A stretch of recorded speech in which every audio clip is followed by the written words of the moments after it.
जैसे मेरी अपनी जो खामी रही प्रीलिम्स के टाइम में, तो मैं तो सिलेबस ही पूरा नहीं कर पाया। मैंने टेस्ट भी नहीं दिए। मैंने जो है मुश्किल से 7-8 टेस्ट दिए होंगे पहले। बेहतर ये है कि आप जहाँ से भी हैं, अगर आप ज़ीरो से शुरू कर रहे हैं तो पहले अपनी जो कमियां हैं उन कमियों को दूर करें और बेसिक पढ़ करके आएँ। देखिए, पढ़ना तो हर एग्ज़ाम के लिए कंपटीशन है। ये यहाँ क्या है कि आप नहीं पढ़ रहे हैं तो कोई मसला नहीं है, लेकिन सामने वाला वो जो है 12 घंटा पढ़ रहा है तो आप पहले ही पीछे हो जाएंगे उससे। आई होप दोस्तों आपको आज की वीडियो बहुत पसंद आई होगी। तो हमारे यूट्यूब चैनल पे ऐसे ही बने रहिए और हमारे चैनल को सब्सक्राइब कीजिए। वीडियो अच्छी लगे तो लाइक कीजिए, कमेंट कीजिए, शेयर कीजिए। और अगर आप हमसे जुड़ना चाहते हैं तो आप हमारे इंस्टाग्राम की आईडी पे हमको फॉलो कर सकते हैं, लिंक डिस्क्रिप्शन में है। नमस्कार दोस्तों, मैं अंजलि आपका स्वागत करती हूँ हमारे चैनल स्टूडेंट्स व्यू में। हम आज करोल बाग में, हमारे साथ तनवीर सर हैं जिन्होंने इस बार के प्रीलिम्स में अपना एग्ज़ाम दिया है और इन्होंने नेट जेआरएफ का भी क्वालिफाई किया। तो हम इनसे इनकी जर्नी के बारे में जानेंगे कि इन्होंने कैसे क्या किया है। सर, आप अपना नाम बता दीजिए और आप कहाँ से हैं? मेरा नाम तनवीरुल फ़रीद है और बेसिकली मैं बिहार से हूँ, लेकिन हम लोग अभी झारखंड में रहते हैं। कोडरमा डिस्ट्रिक्ट से मेरा ताल्लुक़ है। तो आपकी स्कूलिंग या ग्रेजुएशन कहाँ से आपने कंप्लीट की है? 10th मैंने वहीं अपने झारखंड से ही किया है, अपने शहर से, कोडरमा से। और फिर 12th भी किया है मैंने बिहार से। और फिर मैंने इंजीनियरिंग की राजस्थान जयपुर से। और फिर एमए किया उर्दू लिटरेचर और फिर जेआरएफ किया है। अभी दिल्ली यूनिवर्सिटी में एमफिल कर रहा हूँ मैं। तो सर, अगर आप इतना सब किए तो फिर आपको यूपीएससी की प्रिपरेशन कैसे थॉट आया कि आपको यूपीएससी करना चाहिए? एक्चुअली इंजीनियरिंग के बाद मैंने सोचा कि यूपीएससी करना चाहिए मुझे।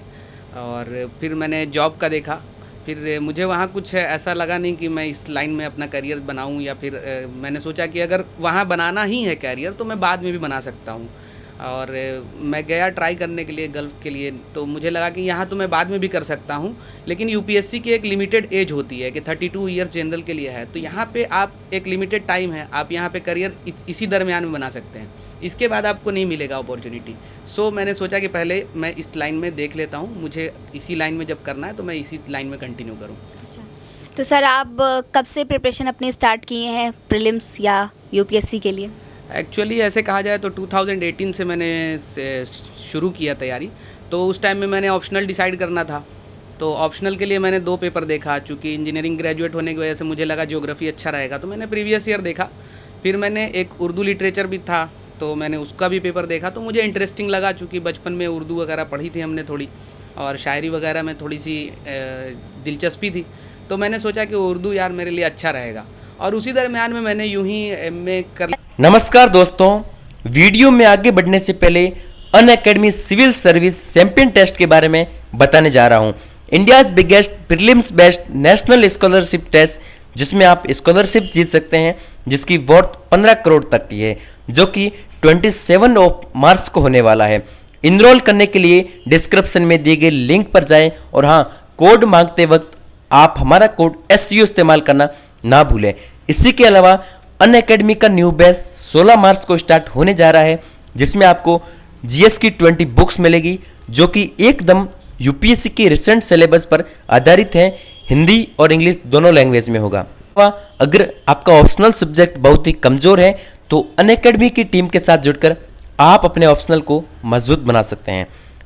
इसी के अलावा अनअकैडमी लेके आया है परसेज प्लस GS या फिर iconic GS to get same duration optional free. तो इसके लिए 10% एक्स्ट्रा डिस्काउंट पाने के लिए आप हमारा कोड SU इस्तेमाल करना ना भूलें। इसी के अलावा अनअकैडमी लेके आया है लोन फॉर यूपीएससी, 0% EMI से लोन प्राप्त कर सकते हैं। तो दोस्तों, देरी किस बात की, आज ही सब्सक्रिप्शन लीजिए और अपनी यूपीएससी की प्रिपरेशन को शानदार बनाइए। धन्यवाद। एमए में एडमिशन लिया, फिर मैंने कर लिया, तो मुझे लगा कि यार ये ऑप्शनल ज़्यादा बेटर है मेरे लिए। और पिछले कुछ रिज़ल्ट भी देखे मैंने, तो कुछ लोग ऐसे भी हैं जिन्होंने उर्दू से क्वालिफाई भी किया है और रिज़ल्ट होता है उर्दू का भी। तो मेरे लिए वही ज़्यादा बेटर लगा कि मैं ये कर लूँ अपने आप से। जी सर, अब आप अपनी प्रीलिम्स के स्ट्रेटेजी क्या थी? आपने कौन कौन सी बुक फॉलो की हैं या कोचिंग ली है, ये सब आप बताएंगे? देखिए, मेरे साथ तो ये रहा कि चूँकि मैं एमए कर चुका था, तो मेरा रिवर्स स्ट्रेटेजी हो गया कि पहले मैंने मेंस की तैयारी करी। आप ये कह सकते हैं कि मैंने वो उर्दू पढ़ा, तो उर्दू लिटरेचर पढ़ते हुए मैंने ये ख्याल रखा कि ऑप्शनल मेंस का मैं तैयार कर लूँ और उसके साथ साथ फिर यूपीएससी भी करूँ। तो मैं दोनों साथ करते रहा।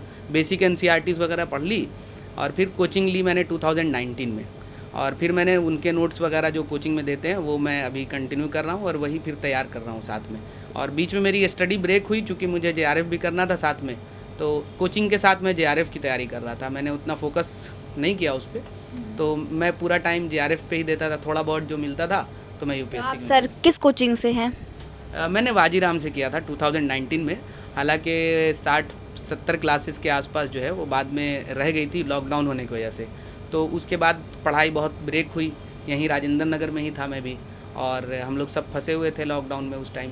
फिर धीरे धीरे राजेंद्र नगर खाली हुआ, मेंटल प्रेशर बढ़ा और हम लोगों ने सबने यहाँ से छोड़ ही दिया लगभग, धीरे धीरे सब चले गए और फिर बिल्कुल वीरान सा हो गया। तो हमारी पढ़ाई बहुत नुकसान में चली गई उस दरमियान। तो सर यहाँ की जो कोचिंग की फ़ीस है वो कितनी है? हमने उस टाइम में पे किया था 1,60,000। अभी उन्होंने फ़ीस बढ़ा दी है, 165 के आसपास है उनकी उसमें फाउंडेशन और जीएस का दोनों है कि सिर्फ फाउंडेशन का? उनका ऐसा फाउंडेशन और जीएस ऐसा अलग अलग नहीं है। जीएस वो पढ़ाते हैं, जीएस में उनके 6-7 सब्जेक्ट हैं, वो 6-7 सब्जेक्ट को डिवाइड कर देते हैं अलग अलग टॉपिक्स में और फिर वो सारी फैकल्टी को दे देते हैं, वो पूरा जीएस पढ़ा देते हैं आपके मेंस तक का। तो सर आप प्रीलिम्स के लिए कौन कौन से बुक्स फॉलो करते हैं, कौन कौन से रिसोर्सेज फॉलो करते हैं, आप बताएं। बुक्स देखिए, बेसिक तो जो सब पढ़ रहे हैं वही पढ़ना है और जो टॉपर्स भी बताते हैं। और पिछले एग्ज़ाम से मुझे ये अंदाज़ा भी हो गया कि सारी किताबें पढ़ने से, ढेर सारी किताबें एक टॉपिक पे पढ़ने से ज़्यादा बेहतर ही है कि आप एक ही किताब को बार बार 10 बार या 15 बार जितनी बार आप पढ़ सकते हैं, क्योंकि आपको बाद में मेंस लिखना है। प्री में तो आप 3-4 बार पढ़ेंगे तो चीज़ें याद हो जाती हैं, ऑप्शन से आपको रिफ़ाइन करके आप आंसर निकाल सकते हैं, लेकिन मेंस में आपको रिप्रोड्यूस करना है। आपको जितना याद होगा वो चीज़ आप पेपर पे रिप्रोड्यूस कर पाएंगे। तो ये एक चीज़ का ख्याल रखना चाहिए कि आप किताब को ज़्यादा बदलें ना, एक ही चीज़ और एक ही नोट्स पढ़ें आप जहाँ तक हो सके। अपना नोट्स जो भी है आपने बना रखा है कोचिंग का, तो उसमें भी पेजेस थोड़ा स्पेस छोड़ें ताकि बाद में उसमें जो भी एडिशनल इन्फॉर्मेशन डालना है वो आप डाल दें उसमें, ताकि सारी चीज़ें जो है एक जगह पे ही हो जाएं। जी सर, जैसा कि आपका प्रीलिम्स इस बार क्लियर नहीं हुआ है, तो आप हमारे जो भी व्यूवर्स हैं उनको क्या बताना चाहेंगे कि वो क्या गलतियां ना करें जिससे कि उनका एग्ज़ाम क्लियर हो सके? देखिए, इससे पोजीशन में तो मैं नहीं हूँ कि मैं लोगों को बताऊँ। बहुत सारे बच्चे जो है पहले अटेम्प्ट में निकाल सकते हैं। हर इंसान की अपनी खासियत होती है, अपनी खूबी होती है और अपनी खामी होती है, तो वो अपने लिए अपने से ही एनालाइज करें कि उनके लिए क्या बेहतर है। अगर किसी को कोई भी काम करना है, तो अगर किसी ने शुरू नहीं किया है कोई चीज़, तो उसके लिए ज़रूरी ये है कि पहले वो खामी पता कर ले, ठीक है, और उस गलती पे काम करे। जैसे मेरी अपनी जो खामी रही प्रीलिम्स के टाइम में, तो मैं तो सिलेबस ही पूरा नहीं कर पाया, मैंने टेस्ट भी नहीं दिए। मैंने जो है मुश्किल से 7-8 टेस्ट दिए होंगे पहले प्रीलिम्स में, इसलिए मेरा नहीं हुआ। सिलेबस भी कंप्लीट नहीं हुआ था। मैंने सारे सब्जेक्ट पढ़े थे एक साथ, तो ये भी एक खामी रह गई होगी कि मेरा प्री नहीं हुआ। खैर, इस बार मैं पूरी तरह से पूरी उम्मीद हूँ कि मैं पूरी कोशिश के साथ सारे टेस्ट लगाऊंगा और रिवीजन भी मैंने शुरू कर दिया है और देखते हैं इस बार रिज़ल्ट जो है पॉजिटिव होना चाहिए। तो सर अब आपसे आपके ऑप्शनल सब्जेक्ट के बारे में बात करें कि आपका ऑप्शनल क्या है? देखिए, मैंने बताया आपको शुरू में ही कि मैंने उर्दू लिटरेचर से जो है एमफिल किया हुआ है। अभी मेरा डिज़र्टेशन सबमिट हो रखा है, तो वो कंप्लीट हो जाएगा जून में। तो मैंने अपना ऑप्शनल वही रखा है और मैंने उसके प्रीवियस ईयर के जो क्वेश्चंस हैं वो अपना प्रिंट करा के मैंने रख लिया है। उसको मैं देखते रहता हूँ, वो मुझे याद भी है और मुझे लगता है कि उसमें मैं अच्छा स्कोर कर पाऊँगा, क्योंकि मैंने उसकी प्रैक्टिस भी कर ली है। मैं जब 12th तक मैंने उर्दू लिया हुआ था, तो 12th में मेरा उर्दू जब था तो उसमें अच्छे मार्क्स आ जाते थे। तो मुझे लिखने में सिर्फ स्पीड की कमी थी, मुझे स्पीड पे काम करना है, बाकी कंटेंट मेरा पूरा हो चुका है। तो उर्दू ऑप्शनल के लिए बहुत कम स्टूडेंट ही होंगे जिनको उसके बारे में कुछ जानकारी चाहिए होगी। उसके लिए आपको दूसरे स्टूडेंट बताएंगे, जो पॉपुलर ऑप्शनल्स हैं वो आपको बता देंगे। तो सर जैसा कि आपकी कोई हॉबी है? हाँ, हॉबी तो है, हमारी बचपन से रही है कि छोटे छोटे जगह में मुशायरे वगैरह में ज़्यादा रहता था। तो एक हॉबी ये है कि सिंगिंग एक हॉबी है, आप समझ सकते हैं कि हाँ। तो सर आप अपना बताएंगे कि जैसे कि ये जर्नी कैसी रही है? आप दिल्ली आए हैं उतने दूर से, तो आपको यहाँ का इन्वायरमेंट कैसा लगा, या जो दूर से हमारे व्यूअर्स आने वाले हैं या आना चाहते हैं उनको आप क्या बोलना चाहेंगे?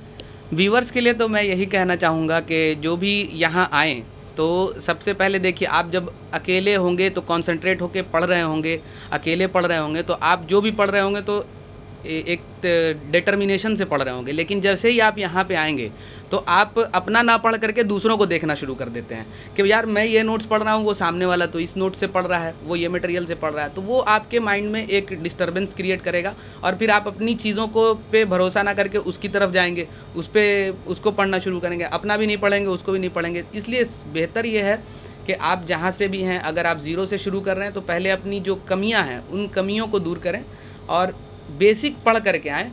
बेसिक पढ़ के आने के बाद ही आपको यहाँ पे अच्छे से सारी चीज़ें मिल जाएंगी, क्योंकि अगर आप बेसिक नहीं करेंगे तो ये मुश्किल होगी कि यहाँ पे आने के बाद बहुत सारे लोग को 6 साल 7 साल से भी राजेंद्र नगर में रह रहे हैं, तो वो परेशानी फिर हो जाएगी। इसलिए सर जैसा कि देखा जाता है कि लड़कियों को पेरेंट्स नहीं भेजना चाहते हैं कितनी दूर आके प्रिपरेशन, यहाँ का माहौल भी जैसे दिल्ली में है, तो आप उनको क्या बताना चाहेंगे कि लड़कियों के लिए है सेफ़ कि नहीं है?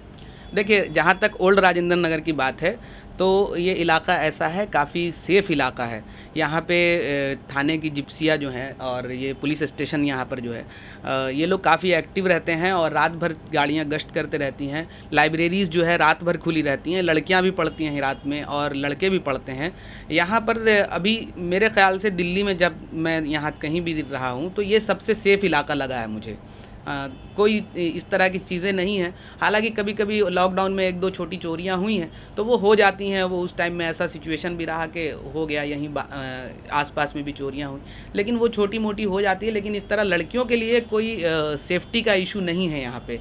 और रही बात दुर्घटना की, तो वो कहीं भी हो जाती है और किसी भी सरकार के वश में नहीं है, क्योंकि इतनी बड़ी आबादी को कंट्रोल करना, उसमें कौन वहशी निकलता है, कौन जानवर निकल जाता है, ये पता नहीं होता है इंसान को। लेकिन जहाँ तक मैं समझता हूँ कि लड़कियों के लिए सेफ़ है, इलाका सेफ़ है और पेरेंट्स अगर चाहें तो अपनी लड़कियों को, अपनी बच्चियों को यहाँ भेज सकते हैं, पढ़ सकती हैं, वो कोई मुश्किल नहीं है। तो सर जैसा कि देखा जाता है ना, बहुत कोचिंगों की फ़ीस इतनी ज़्यादा होती है कि जिसके वजह से लोग नहीं अफोर्ड कर सकते हैं, तो आप उनको क्या बोलना चाहेंगे कि उनके लिए गाइडेंस कितनी ज़्यादा इंपॉर्टेंट है या गाइडेंस के लिए क्या करें? देखिए, जब मैं भी था शुरू में तो मुझे लगता था कि यार फाइनेंशियल आदमी को स्ट्रांग होना चाहिए, अदरवाइज़ वो प्रिपेयर नहीं कर पाएगा। तो ये बात मैं कर रहा हूँ 2016 वगैरह में, जब मैं इंजीनियरिंग करता था उस टाइम में। लेकिन आज के टाइम में जो यूट्यूब पे जो मटेरियल्स आ गए हैं, क्योंकि लॉकडाउन में तो एक तरह से ये कहा जाए कि गोल्डन एरा हो गया। एक तरह से सारे लोग, सारे बड़ी बड़ी फैकल्टीज़ ने बहुत सारे सब्जेक्ट्स के वीडियो लेक्चर्स फ्री में प्रोवाइड किए हैं। और कोचिंग में भी ऐसा नहीं है कि आपको पूरी चीज़ें पढ़ा देते हैं। वो कोचिंग में भी 15 क्लासेस में मॉडर्न हिस्ट्री ख़त्म हो जाती है, तो 15 क्लासेस में वो कितना ही पढ़ा देते हैं, 2.5 घंटे की क्लास होती है, तो वही आपको 37 to 40 आवर्स का लेक्चर मिलता है, उतने में आपको पूरा मॉडर्न इंडिया पढ़ा देते हैं। इतना कंटेंट आपको यूट्यूब पे, बल्कि इससे ज़्यादा फ्री में अवेलेबल है, अच्छे अच्छे लोग पढ़ाते हैं। तो कोचिंग अगर किसी के पास नहीं है फिनांस, वो भी कर सकते हैं, अपने से कर सकते हैं मेरे ख़्याल से। लेकिन ज़रूरी है, अगर आप अफोर्ड कर सकते हैं तो कोचिंग लीजिए, बिल्कुल दिल्ली आइए और तैयारी कीजिए। यहाँ पे रहने का अलग एक मज़ा है, या फिर ये कहिए कि ये लाइफ ही अलग है। अगर आप अफोर्ड कर सकते हैं तो आना चाहिए। सर आपकी, जैसे कि बहुत सारे लोग कहते हैं कि यूपीएससी के लिए तो बहुत घंटे पढ़ने पड़ते हैं, जैसे कि 10 घंटा 12 घंटा, तो आपको क्या लगता है कि 10 घंटा 12 ज़रूरी है या 6 घंटे में ही हो सकता है? देखिए, पढ़ना तो हर एग्ज़ाम के लिए कंपटीशन है। ये यहाँ क्या है कि आप नहीं पढ़ रहे हैं तो कोई मसला नहीं है, लेकिन सामने वाला वो जो है 12 घंटा पढ़ रहा है तो आप पहले ही पीछे हो जाएंगे उससे। इसलिए ज़रूरी है कि कंपटीशन में जो 1000 सीट है, जो 700 सीट है, वो वहाँ जो compete करना है, आप उनके बराबर में चलें। और वो 10-12 घंटे तो पढ़ते ही पढ़ते हैं, और टाइमर लगा के भी बहुत सारे पढ़ते हैं, और बहुत सारों का उतना पढ़ने के बाद भी नहीं होता है, 3-4 साल के बाद भी नहीं होता है। रहती है कुछ चीज़ें, हर चीज़ पढ़ने से नहीं होती है, कुछ समझदारी भी होती है और कुछ अपनी स्किल्स भी होती है। आप सर क्या फॉलो करते हैं, 12 घंटा पढ़ना या? देखिए, मैं कोशिश तो करता हूँ कि पढ़ लूँ 8 घंटे 10 घंटे मैं भी पढ़ लूँ, लेकिन ये हो नहीं पाता है। लेकिन एग्ज़ाम जब आता है मेरा, तो मैं उस टाइम में कोशिश करता हूँ कि मैं मैक्सिमम टाइम 16 घंटे, या फिर इस तरह से जैसे बोलते हैं ना कि 16 घंटे लाइब्रेरी में मैं रहता हूँ। लेकिन ये नहीं है कि उसमें पूरा पढ़ना ही है, बीच में खाने के लिए निकले, फिर पार्क चले गए बीच में, वो सब करते हैं, लेकिन लाइब्रेरी में रहते हैं इतना। और सोने पे पूरा बढ़िया से ध्यान देते हैं कि भाई सोना जो है कम नहीं हो, 8-9 घंटे आराम से अगर सोना है तो सो लो, ठीक है। अगर 15 घंटे 14 घंटे भी लाइब्रेरी में आप रह रहे हो तो आप 10-12 घंटे तो पढ़ ही लोगे। ऐसा आप सेल्फ किए या कहीं से हेल्प लिए या कोचिंग वगैरह? देखिए, फिर मैं यही कहूँगा कि उर्दू के लिए मेरे को कहीं से हेल्प नहीं मिली थी, और ना ही यूट्यूब पे चैनल है, ना ही मेरा बैकग्राउंड था। लेकिन चूँकि मुझे यहाँ पे रहना था दिल्ली में और मुझे लगा कि एक साथ में डिग्री चलते रहने चाहिए यूपीएससी के साथ में, तो मैंने उर्दू से नेट जेआरएफ कर लिया इंटरेस्ट होने की वजह से। उसमें मुझे कोई गाइडेंस नहीं मिली। हाँ, नेट के पेपर 1 में 2 पेपर होते हैं, एक जो आपका स्पेशल पेपर है सब्जेक्ट से रिलेटेड, एक तो वो होता है, और एक होता है जो सारे का कॉमन होता है सारे सब्जेक्ट वालों का।